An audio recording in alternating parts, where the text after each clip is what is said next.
close to the airport. It's called Orange Mound. It is a historic neighborhood in Memphis. One of the first predominantly black neighborhoods that had so much history, so much art and culture, and of such significance that it used to be compared to Harlem in New York City. There was a time when it was particularly vibrant at a theater, arts, in Memphis. It is. Now, if y'all new in here, the Young Dolph trial have just started officially. And they about to show us footage that we never seen before. We're gonna see the last seconds of Young Dolph alive, so this is gonna be real, sensitive. But we're gonna get into it. Let's see what we got. It's less than 15 minutes from this building. Like I said, it's by the airport. In the 80s and 90s, it became riddled with crime, with drugs, with poverty, with gangs. It is trying hard nowadays to make a resurgence, to go back to what it was. There are families that have lived there for decades, generations. There are businesses and other things that have been there for decades. What we're looking at here is one of those Memphis businesses, a family business. This is the storefront of Makita's Cookies. This is the front of the store. This is its parking lot in front of it. Never seen before footage, y'all. Makita's Cookies. They sell butter cookies, basically. Some have icing on them. This is simple butter cookie. People say they're real good. In Memphis, they say they're. And actually, the cookies are real good. I did order some cookies, and I was supposed to put up a video about them, but I forgot. But the cookies was pretty good, so yeah. Fire.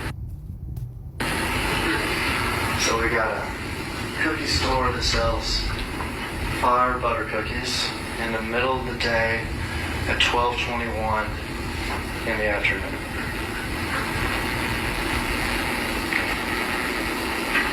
Mr. Hagerman, you're standing in front.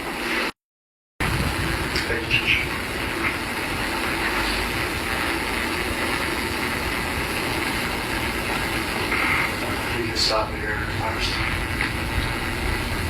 Alright, so in 2021, people thought that was like a Lamborghini or something, because they hadn't seen the new Corvettes yet, really. They weren't around.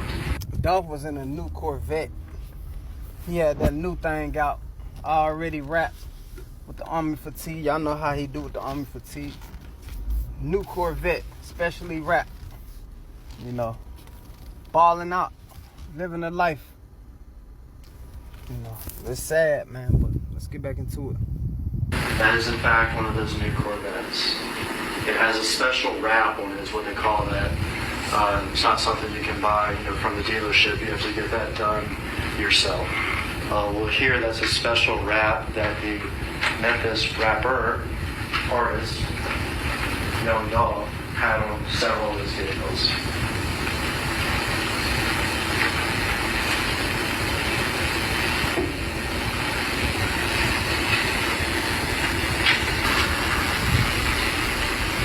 There's a couple times in this video we'll just have to wait, but it's a matter of seconds, and it's the last seconds of his life, so we can wait for him.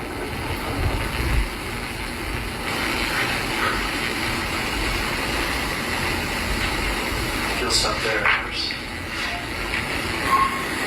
Man, look at Dolph, man. Life's so short. Like, And it's crazy because you will never know when it's your day. You wake up, everything feeling good. It feel like a normal day. It feel like you supposed to get through your day. It feel like you supposed to go through your plans. It feel like just like you got a long life to live. But you never know when you wake up and leave that house if it's your day or not. That's how short life is.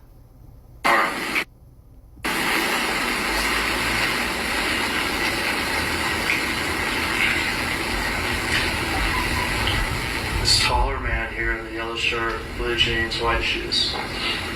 His name is Adolph Thornton Jr. You've heard me read it a couple times now.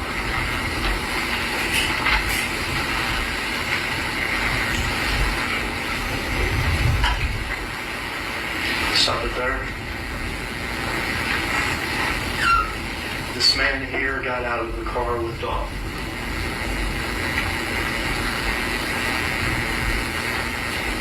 And that's his brother, y'all. I'm trying to figure out why he ain't had no gun or nothing in his hand. Like, I'm confused. They say he shot somebody. Look how fast they pull up.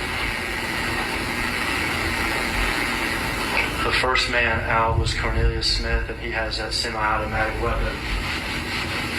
Wildly into Dolph. The second man out was Justin Johnson, who has a who's firing at Dolph as he lays on the ground. Marcus Thornton starts firing back once he hears the shots. Now we see him emerge from the building. Can't tell in the video, but Marcus actually hits Cornelius in the shoulder.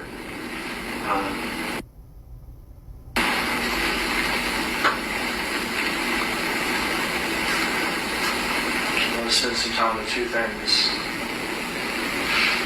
This Mercedes. These two how people. looking. Justin Cornelius. They didn't fall out of the sky. He know he made the biggest mistake of his life. Wednesday at 12:20 in the afternoon at a cookie store. They had been looking. They was following him close. And for them, this just business. This was just business. They don't even know each other that well. Let's start with Cornelius. Cornelius is from this neighborhood, Orange Mountain. He's in his early 30s now. Cornelius has had serious drug problem.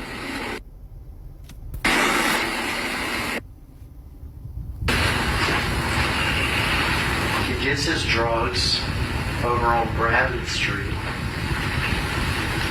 just over 2 miles from the scene.